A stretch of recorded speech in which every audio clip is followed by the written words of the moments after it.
बरखा Wasnik case के बारे में इससे पहले भी हमने स्टोरी बनाई थी और उस दिन हमने कह दिया था ये एक्सीडेंट नहीं, ये मर्डर है। आप हड़बड़ा क्यों जाते हैं बार बार?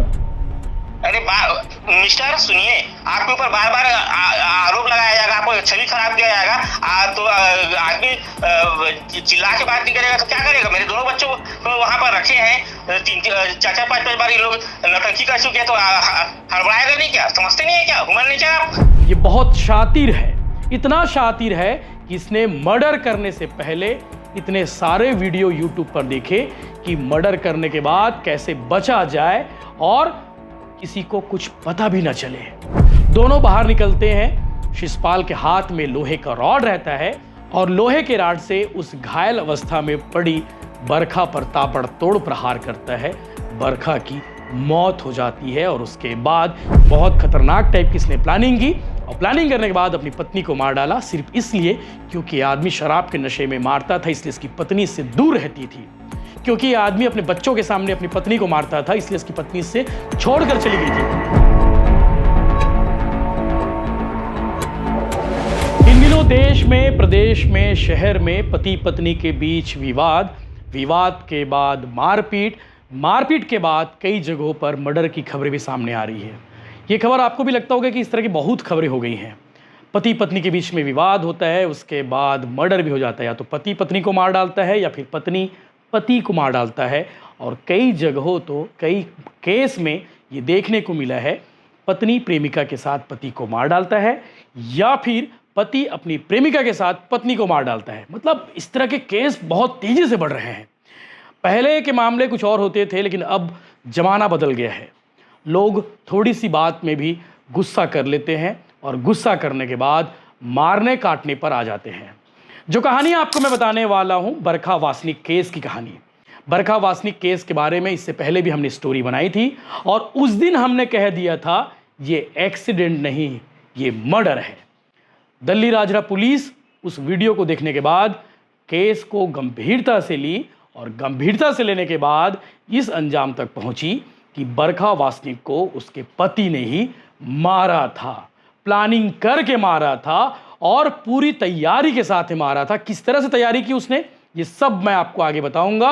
बकायदा बरखा वासनिक के पति शिषपाल वासनिक, जो भिलाई में सीएसईबी में यानी कि बिजली कंपनी में असिस्टेंट इंजीनियर के पद पर पोस्टेड था, और साथ ही बरखा वासनिक व्याख्याता थी मोहला मानपुर जिले के शेरपाल स्कूल में।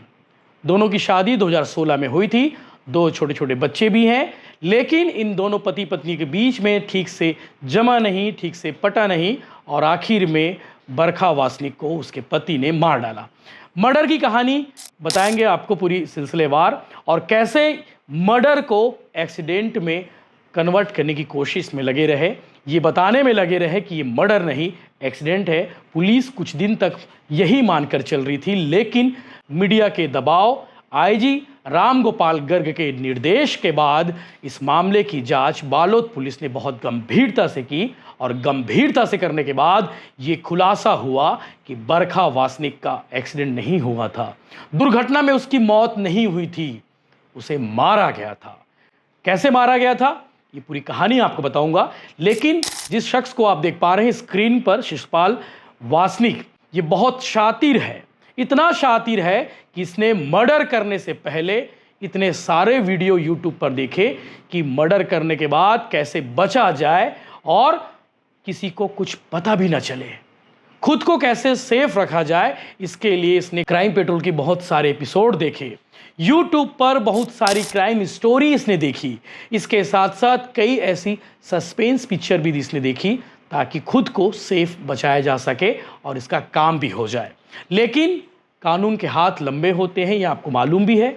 इसके अलावा हर अपराधी कोई ना कोई सबूत जरूर छोड़ जाता है, जिससे ये खुलासा हो जाता है कि अपराध तो उसी ने किया था। तो इस केस में कैसे पुलिस अपराधियों तक पहुंची, कैसे इस शख्स ने अपनी पत्नी को मार डाला जो व्याख्याता थी, सरकारी स्कूल में टीचर थी, कैसे पूरी घटना को आपको बताता हूं सिलसिलेवार। 22 मार्च 2025 की एक घटना है। बरखा वासनिक अपने सहकर्मी के साथ स्कूटी से स्कूल से निकली थी दुर्ग आने के लिए। मोहला मानपुर से निकलती है। मानपुर के बाद दल्ली राजरा के पास में मानपुर चौक आता है और उस चौक में इस घटना को अंजाम दिया जाता है। मोड़ के पास में एक जगह है, वहाँ पर कैसे अंजाम दिया जाता है?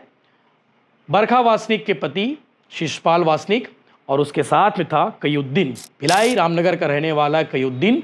और कयुद्दीन को बकायदा मर्डर करने के लिए हायर किया था शिषपाल ने।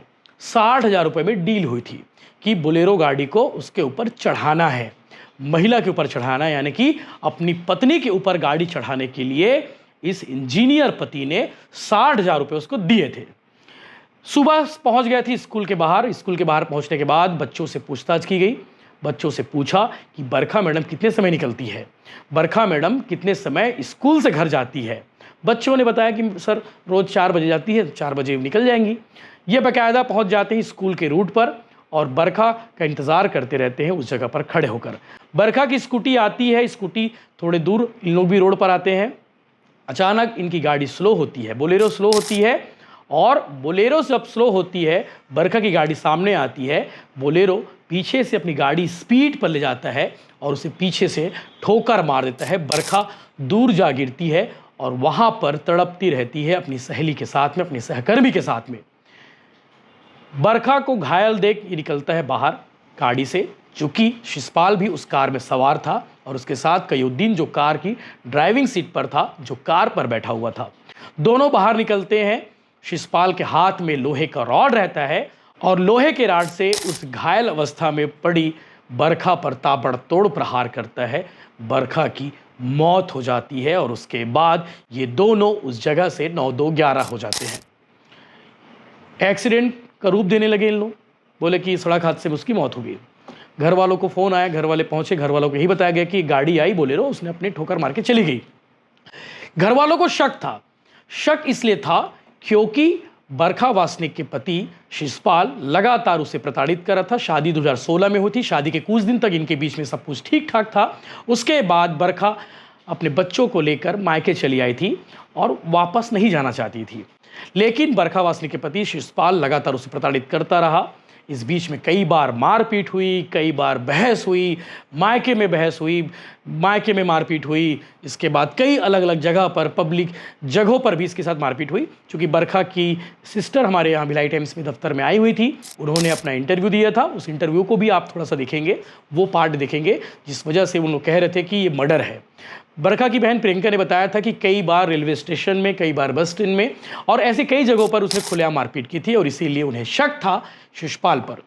पुलिस पहुंचती है शिषपाल के पास, उसके पति पर शक था। चूंकि इस बीच पुलिस महीनों तक इस केस को एक्सीडेंट मानकर चल रही थी कि बोले सड़क हादसा है, मौत हो गई, सामान्य सी घटना है। लेकिन परिवार वाले आईजी साहब के पास पहुंचे।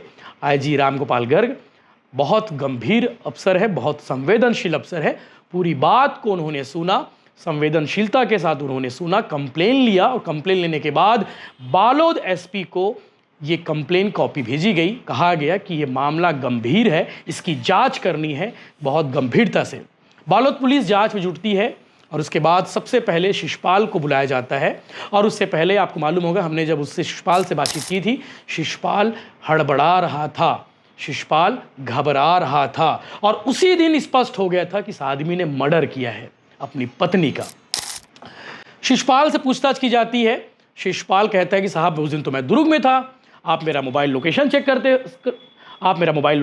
कर सकते हो, मेरे स्टाफ से पूछ सकते हो, मैं तो यहीं था, मैं क्यों अपनी पत्नी को भला मारूंगा। पुलिस सीडीआर खंगालती है। सीडीआर खंगालने पर पता चलता है कि हाँ, ये तो दुर्ग में था, दुर्ग में ही कहीं गया है, दुर्ग से कहीं बाहर ही नहीं गया है, भिलाई समेत अलग अलग लोकेशन पर उसका लोकेशन दिखा रहा है। फिर लेकिन पुलिस को शक था कि ये आदमी झूठ बोल रहा है। उसके बाद इससे कड़ाई से पूछताछ की जाती है और कड़ी जोड़ने की कोशिश करती है। जो आरोपी शिषपाल बताया रहता है उसे क्रॉस चेक पुलिस करती है। तो शिषपाल ने कई जगहों पर झूठ बोला था, वो शुरू से झूठ बोला था, तो 2-3 जगहों पर इसकी झूठ पकड़ी जाती है। फिर उसके बाद पुलिस मनोवैज्ञानिक तरीके से इससे पूछताछ करती है और कड़ाई से पूछताछ करने पर ये उगल देता है, क्योंकि बच्चों ने इसके बारे में बताया था। क्योंकि मर्डर करने से पहले शिषपाल और उसके साथी कयमुद्दीन ने रैकी की थी स्कूल जाकर। बच्चों ने इसका हुलिया देखा हुआ था, बच्चे इसे पहचानते थे कि ये आदमी आया हुआ था, कि इसीलिए पुलिस का स्पष्ट था कि ये आदमी मर्डरर ही है। लेकिन पुलिस ने जब इससे पूछताछ की, बहुत कड़ाई से पूछताछ की, उसके बाद इसने सब कुछ उगल दिया और बताया कि कैसे ये बचता फिरता रहा मर्डर करने के बाद। कैसे बचा ये भी आपको बताते हैं। ये मर्डर करने से पहले कई दिनों तक क्राइम पेट्रोल और यूट्यूब पर क्राइम स्टोरी देख रहा था और ये सर्च करता था कि मर्डर करने के बाद कैसे बचे। ये गूगल से पूछता था, यूट्यूब से पूछता था, तो यूट्यूब में इस तरह की स्टोरीज, क्राइम की स्टोरीज आती थी, तो उसे देखा ये। उसमें एक इसने पकड़ लिया कि पुलिस अक्सर ऐसे मामलों को लेकर जब जांच करती है तो सबसे पहले मोबाइल लोकेशन ढूंढती है।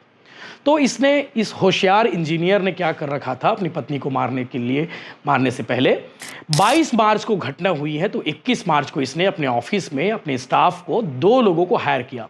बोले कि ये नंबर रखो, ये मोबाइल नंबर रखो और इस फ़ोन को रखो, और इस फ़ोन से मैं अपने फ़ोन को उसने दे दिया स्टाफ को और कहा कि इस फ़ोन से इन सभी लोगों को, लगभग 10-15 लोग थे, आप लोग को दिन भर में हर 1 घंटा में फ़ोन लगाना है।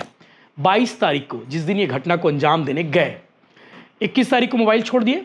मोबाइल छोड़ने के बाद 22 तारीख को दिन भर उनके स्टाफ अलग अलग लोगों को फ़ोन लगाते रहे और फ़ोन लगा कर क्या कहते, नमस्ते, जय जोहार, नमस्ते, हाय हेलो, नमस्ते, कैसे हो, बढ़िया हो, इतना फ़ोन करके काट देते थे। अब सोचिए इतनी सी बात कोई करता है क्या? फ़ोन लगाएगा आदमी, इत्मीनान से बात करता है, वो भी जब नंबर से हो तो और अच्छे से बात करते हैं, हाँ वासनिक जी नमस्ते, ऐसे कोई बात करता। लेकिन उसके स्टाफ को जितना कहा गया था उसने उतना किया। बाकायदा 15 लोगों को उसने फ़ोन लगाया 22 तारीख को और सबको फ़ोन लगा कर ही कहता, सर नमस्ते, कैसे, प्रणाम, नमस्ते, जय जोहार, इस टाइप का। इसलिए किया गया था ताकि पुलिस को गुमराह किया जा सके कि मर्डर के दिन वो तो दुर्ग में ही था, वो तो भिलाई के इलाकों में घूम रहा था, ये पुलिस को बता सके। और पुलिस कंफ्यूज इसलिए हुई थी कि मर्डर वाले दिन 22 तारीख को, ये तो यही था इसका लोकेशन। दिन में फ़ोन लगाया, उसके बाद जब रात हुई, शाम हुआ, तो उसके ड्राइवर को, यानी कि शिशपाल ने अपने ड्राइवर को ये कह रखा था कि अलग अलग लोकेशन में जाकर फ़ोन लगाना, उसके बाद मुझे अगले दिन मोबाइल वापस कर देना। अलग अलग लोकेशन तक बदला फ़ोन लगाने के लिए। उसके पास भी मोबाइल नंबर की लिस्ट थी जिनको फ़ोन लगाना था शिशपाल के नंबर से। और जब ये सब पूरा प्रोसेस हो गया, प्रोसेस होने के बाद 23 तारीख को अपने घर लौटा। लौटने के बाद बाकायदा बहुत आराम से ज़िंदगी जीने लगा। 23 मार्च हो गया, 23 मार्च के बाद अप्रैल भी निकल गया, अप्रैल के बाद आ गई मई की महीना। भिलाई टाइम्स के दफ्तर पहुंचने के बाद उनकी बहन ने पूरी बात को बताई और इस वीडियो को, भिलाई टाइम्स की इस वीडियो को आईजी साहब ने भी बहुत गंभीरता से देखा, बालोद पुलिस ने भी गंभीरता से देखा, क्योंकि हमने इन्वेस्टिगेटिव तरीके से स्टोरी को बताया था, पड़ताल करके बताया था और ये कह दिया था कि बॉस ये हत्या है ना कि दुर्घटना। और उसके बाद पुलिस ने बहुत गंभीरता से जांच की और इसके शातिर दिमाग को लेकर आप क्या कहेंगे, किस तरह से आप देखिए कि कैसे उसने पूरी कहानी को बनाई और एक मर्डर को दुर्घटना का अंजाम देने में लगा रहा, उसे स्वरूप देने में लगा रहा। लेकिन मैं फिर से कहूँगा, कानून के हाथ लंबे होते हैं और दूसरा, हर अपराधी कोई ना कोई सबूत छोड़ जाता है, चाहे कितना बड़ा अपराधी क्यों ना हो, चालसबाज क्यों ना हो। बहुत सारे ऐसे लोग हैं जो पकड़े जाते हैं एक ना एक दिन, तो ये भी पकड़ा गया एक ना एक दिन। मैंने शुरू में कहा था कि इस तरह की स्टोरीज़ हमने बहुत देखने को मिलती है कि पति पत्नी को मार दे रहा है, पत्नी पति को मार दे रहा है। तो उनमें से एक स्टोरी ये भी है जो चर्चित है, बहुत खतरनाक टाइप की। इसने प्लानिंग की और प्लानिंग करने के बाद अपनी पत्नी को मार डाला, सिर्फ इसलिए क्योंकि आदमी शराब के नशे में मारता था, इसलिए इसकी पत्नी इससे दूर रहती थी। क्योंकि ये आदमी अपने बच्चों के सामने अपनी पत्नी को मारता था, इसलिए इसकी पत्नी इससे छोड़कर चली गई थी। क्योंकि ये आदमी अपनी पत्नी को भरे चौराहे में मारता था, इसलिए इसकी पत्नी इससे दूर चली गई थी। दहेज प्रताड़ना के मामले बहुत सारे देखने को मिलते हैं और इस तरह से शराबखोर पतियों की प्रताड़ना से पत्नियां बहुत हैं जो आज भी गुमसुम रहती हैं, आवाज़ बुलंद नहीं कर सकती हैं। वो मायके वालों को बताती हैं तो मायके वाले कहते हैं कि जहाँ पति पत्नी का विवाद है सब ठीक हो जाएगा। तो यही ठीक होता है। वो महिला अपने पति से छुटकारा पाना चाह रही थी, लेकिन उस पति ने उसे ज़िंदगी से छुटकारा कर दिया। आगे आप देखेंगे इस विषय को लेकर बालोद पुलिस ने प्रेस कॉन्फ्रेंस किया। भिलाई टाइम्स ने इस मुद्दे को प्रमुखता से उठाया था। कहीं न कहीं आज बरखा को न्याय मिलता हुआ नज़र आ रहा है। न्याय उस दिन मिलेगा जब इन दोनों हत्यारों को फांसी होगी। जय हिंद। उसके निवास स्थान से उठाया और उससे जब पूछताछ की तो उसने ये स्वीकार किया कि ये घटना हत्या करने की नियत से बोलेरो वाहन से स्कूटी को ठोकर मारी गई थी, जिससे कि बरखा वासने की मृत्यु हुई थी और महिला मथुरा वो घायल हुई थी। उसको और पूछताछ करने भी ये बताया कि उसने ये योजना पूरी, जो महिला का पति है, कृतिका का पति है, बरखा वासनिक का पति शीशपाल वासनिक, उसने कयामुद्दीन को ये बताया था कि एक काम करना है दली राजहरा एरिया में, उसके लिए उसको 60,000 रुपये भी दिए थे और पूरी स्टोरी भी बताई थी कि उसको एक महिला का हत्या करना है। इस हिसाब से वो भिलाई से राजहरा एरिया में आए थे। पहले उन्होंने महिला का रेकी किया और रेकी करने पश्चात ये समझ आया कि एक सुनसान जगह है जहाँ से महिला रोज़ पास होती है, उस जगह पे थोड़ी देर तक वेट किया महिला। तो जब स्कूटी से वो वहाँ पर आई तो उसने फिर एक जगह देखकर स्कूटी को जाकर ठोकर मारी, जिससे कि महिला बरखा वासनिक का डेथ हुआ था और मथुरा घायल हुई थी। इसके पश्चात स्कूटी से ठोकर मारने के पश्चात शीशपाल वासनिक ने जो गाड़ी में रखे हुए एक रॉड को भी निकाला था और जाकर महिला के शरीर पर 4-5 वार किए थे और उसी के पश्चात वो रॉड को भी आसपास के एरिया में फेंक दिया था। तो इस पूरी स्टोरी के पश्चात दोनों आरोपियों को अरेस्ट किया गया है। उनसे वो बोलेरो वाहन भी जब्त की गई है, जो कि पहले भी जो मथुरा थी उसके बयान पे आया था, क्योंकि वो जिस समय घटना हुई थी तो उन्होंने भी देखा था कि एक बोलेरो वाहन उनका पीछा किया था। तो इस बात से भी एक तस्दीक में ये कंफर्म हुआ कि वो बोलेरो वाहन ही था जिसने इस घटना को कारित किया है। उसके पश्चात दोनों आरोपियों को अरेस्ट करके उनको रिमांड पे भेजा गया है। साथ ही साथ कुछ और चीज़ें पता चली, जैसे कि शीशपाल वासनिक और बरखा वासनिक के मध्य आपसी पारिवारिक मतभेद थे, दोनों के बीच में तलाक का प्रकरण भी चल रहा है। इस बात से शीशपाल वासनिक क्षुब्ध था महिला से और उसने कई बार इससे पहले भी उसको हानि पहुंचाने का प्रयास किया था। और ये बात और पता चली कि शीशपाल वासनिक ने अपने आप को छुपाने के लिए, अपना प्रेजेंस छुपाने के लिए अपना फ़ोन भिलाई में ही रख दिया था और वहाँ पे उनके जो कर्मचारी हैं, जैसे कि एक नाम है राहुल रात्रे और दूसरा मानस, इन दोनों को ये बताया था कि मेरा फ़ोन को तुम यूज़ करना और इस फ़ोन से कहीं कहीं फ़ोन करते रहना, जिससे कि उसका प्रेजेंस घटनास्थल पे ना दिखे। तो इस प्रकार से पूरी स्टोरी और अपने प्रेजेंस छुपाने के लिए एक षड्यंत्र रचा गया था हत्या के इस अपराध को करने के लिए। साथ ही साथ शीशपाल वासनिक जो आरोपी है उसने अपने फ़ोन से बहुत सारी यूट्यूब सर्च भी किए हैं, जिसमें उसने मुख्यतः यह सर्च किया है कि पुलिस की इन्वेस्टिगेशन से कैसे बचा जाए, और बहुत सारे क्राइम स्टोरीज़ भी उसने अपनी यूट्यूब में देखे हैं। तो ये सारे एविडेंसेस हैं हमारे पास, जिसके आधार पे हम इस विवेचना कर रहे हैं और दोनों आरोपियों को हमने अरेस्ट करके जेल भेजा है। और इसके पश्चात जो भी विवेचना में सामने बातें आ रही हैं उन तथ्यों को भी सामने ला रहे हैं हम, जो भी जब्ती करनी है वो जब्त कर रहे हैं। सर, पहले ये जो सड़क हादसे की तरह लग रहा था, ये जो पूरा मामला है, पुलिस कैसे जांच की और कैसे यहाँ तक पहुँची? देखिए, पहले सड़क हादसा इसलिए लग रहा था क्योंकि इस घटना को किसी ने देखा नहीं था और जो महिला घायल थी, जो कि उस समय बेहोश हो गई थी, वो भी इस कंडीशन में नहीं थी कि वो बता पाए कि किसी गाड़ी ने आकर उनको ठोकर मारी थी और हत्या करने के लिए ठोकर मारी थी। ये बात सामने नहीं आ पा रही थी, इसीलिए प्रथम दृष्टया जो अपराध साबित हो रहा था वो था एक्सीडेंट का, जिसको हमने पंजीबद्ध किया था। फिर विवेचना में कुछ बातें, जैसे कि सीसीटीवी कैमरे के माध्यम से ये कंफर्म हुआ था कि एक बोलेरो वाहन थी जो हो सकता है इस एक्सीडेंट या फिर जो बाद में हत्या के रूप में सामने आया उसमें शामिल हो। तो हमने उसका एनालिसिस किया और साइबर एनालिसिस किया। तो फिर हमने साइबर एनालिसिस के माध्यम से टावर डंप और बाकी जैसे शीशपाल वासनिक के भी CDR हमने देखे, उसके में ये समझ आया कि एक व्यक्ति जो उसकी पहचान का है कयामुद्दीन, वो उस दिन को जिस दिन घटना हुई है उस दिन में उसका प्रेजेंस है। तो फिर हमने शीशपाल वासनिक के जो ये कयामुद्दीन जो उसका पहचान का था उसको और तस्दीक किया, उसका और विवेचना की उसके गतिविधियों के बारे में। तो ये पता चला कि ये लगातार शीशपाल वासनिक के संपर्क में था और ये गैरेज का काम करता है, जिसके पास पहले भी शीशपाल वासनिक अपना व्हीकल बनाने के लिए जाता था वो, और पहले से उसकी पहचान थी इन दोनों की। तो ये बातें सामने आई।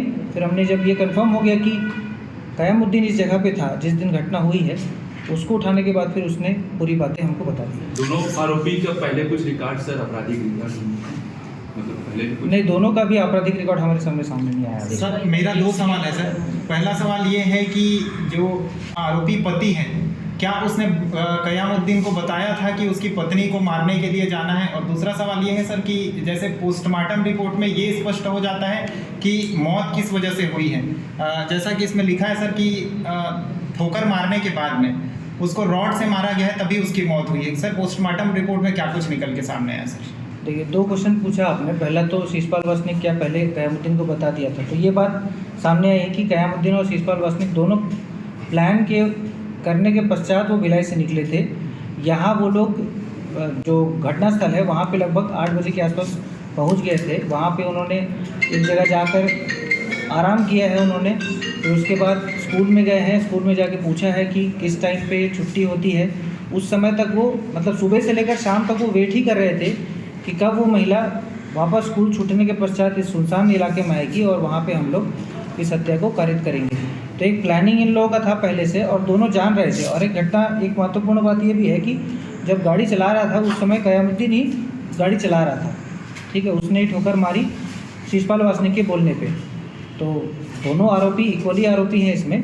शिशपाल वासनिक ने पूरी प्लान बताई थी और उसको 60,000 रुपये भी दिए थे। तो एक तरह से पैसे को लेने के पश्चात कयामुद्दीन ने इस घटना को भी कारित किया है। सर दूसरा जो प्रश्न था वो पोस्टमार्टम का था। पोस्टमार्टम में जो बातें आई है वो दोनों की वजह से जो इंजरी आए थे उससे उनका डेथ हुआ है। ऐसा क्लियर नहीं बताया है कि वो रॉड से मारने की वजह से हुआ है कि एक्सीडेंट से हुआ है, ठीक है। क्योंकि लेकिन जो इंजरीज जो सामने आई है जैसे कि खून बहा है उनकी पसलियाँ टूट गई थी, लीवर में भी इंजरीज थे। तो ऐसा नहीं है कि किसी एक घटना से उनको ये डेथ जो हुआ है वो इंजरीज की वजह से हुआ है। एक्सीडेंट हुआ है, एक्सीडेंट में जो इंजरीज आए हैं साथ ही साथ उसने जो वार किया है रॉड से, दोनों की वजह से इसका डेथ हुआ है। सर ये मृतिका रहती कहाँ थी सर? ये मृतिका रहती थी दुर्ग में रहती थी, अपने मायके में रहती थी और वहीं से ही हर दिन आना जाना करती थी। सर इन दोनों पति पत्नी के बीच में आपसी कलह का मुख्य वजह क्या था सर? मुख्य वजह था इसका जो शराब पीता था शिशपाल वासनिक, हमेशा और नशे में रहता था ये। इसकी वजह से वो जो पारिवारिक जो जिम्मेदारियां हैं वो नहीं उठाता था। इस वजह से बरखा वासनिक भी हमेशा उनसे चुप रहती थी। शिशपाल जी बोल रहे हैं? हाँ जी। यशवंत साहू भिलाई टाइम से बोल रहा हूँ। नमस्ते। भिलाई टाइम न्यूज़ से। जी जी हाँ हाँ जी जी जी। बरखा वासनिक जी आपकी धर्मपत्नी थी? हाँ हाँ। जी।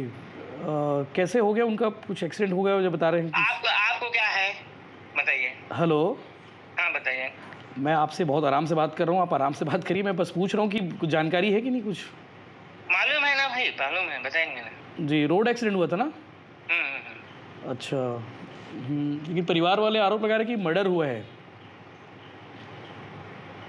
वो सब गलत है जी, तो आप गलत। नहीं, परिवार वाले कह रहे कि कोई आदमी आया था क्वेरी करने अरे के लिए। परिवार का मतलब क्या होता है, परिभाषा क्या होता है?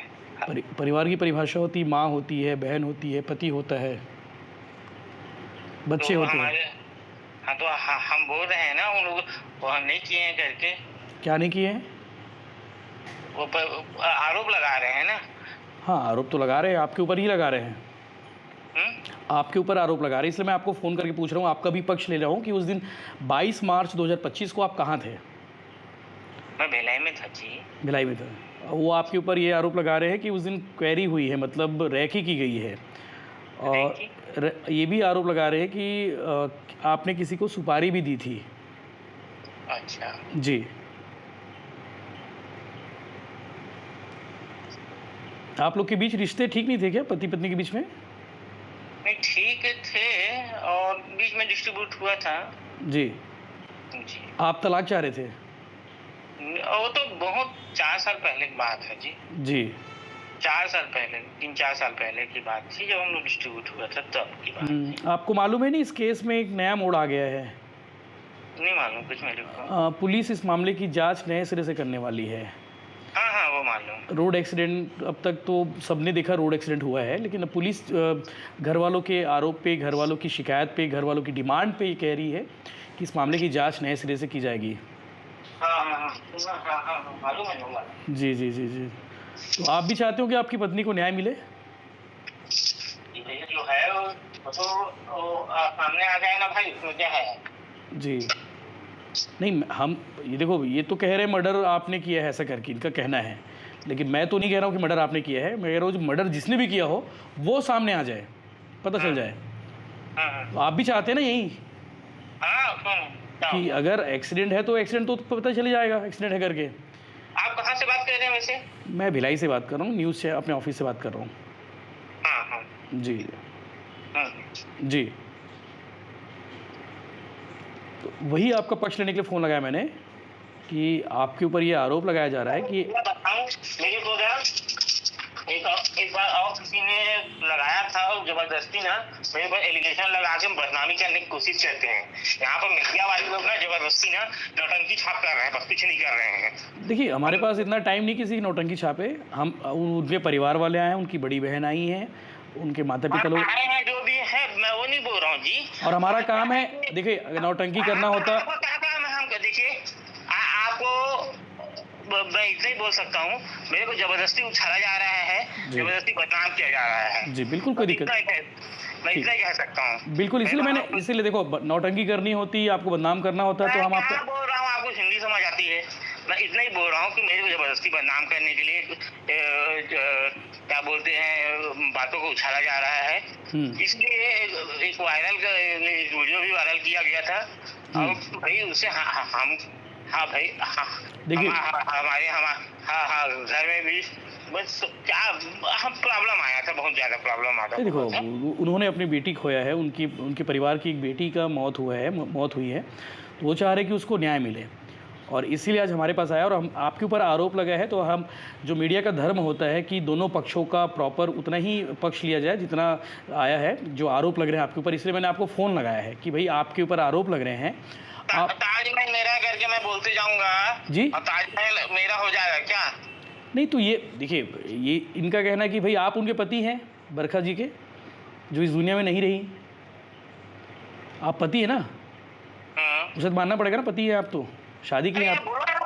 हर चीज को कह मत करो ना, बताते जाओ, बोलते जाओ ना, तो मानना पड़ेगा ही ना। आप बोलना क्या चाहते हैं तो सुनने समझना पड़ेगा, बताइए। मैं ये पूछ रहा हूँ कि आपके ऊपर ये आरोप लगा रहे हैं, आपका इस विषय पर क्या कह रहे हैं? आपने जवाब दे दिया हालांकि, और मैं ये भी पूछ रहा हूँ कि आपकी पत्नी की सड़क हादसे में मौत हुई है, पुलिस नए सिरे से जांच कर रही है, इसे मर्डर वाले एंगल से भी जांच करने वाली है, तो आपका क्या, आप भी चाहते हैं ना न्याय मिले?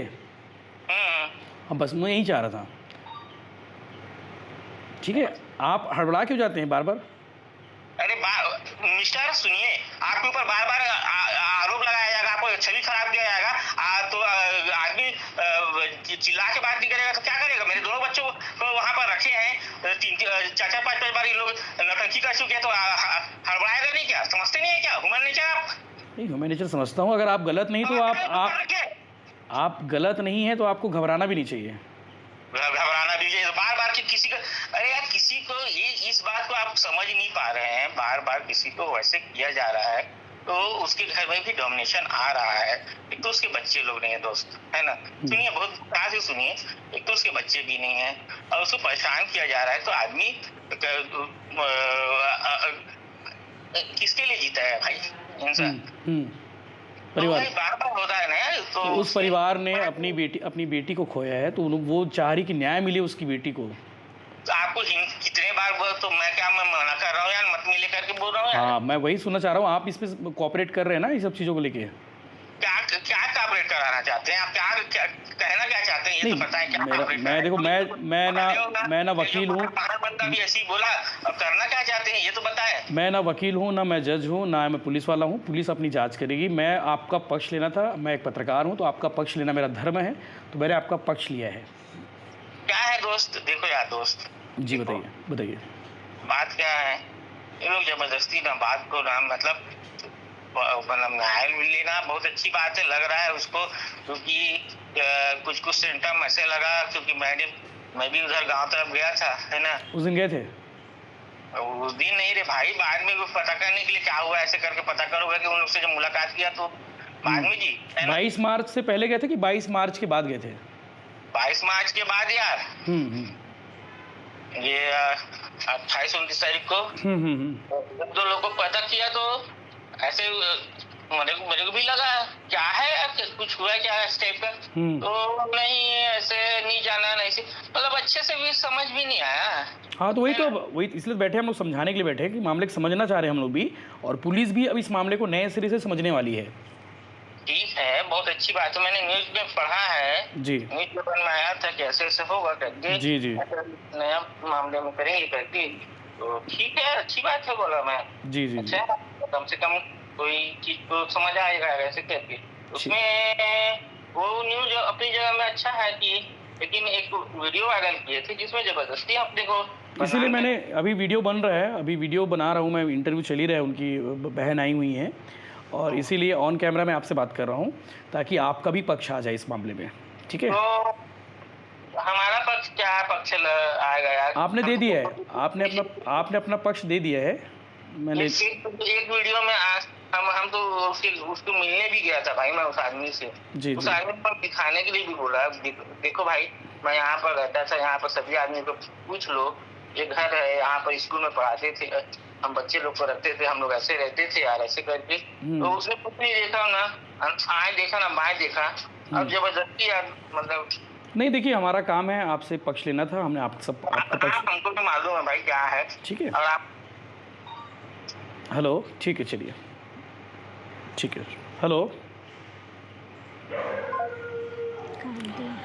तो बरखा वासनिक के पति शिशुपाल वासनिक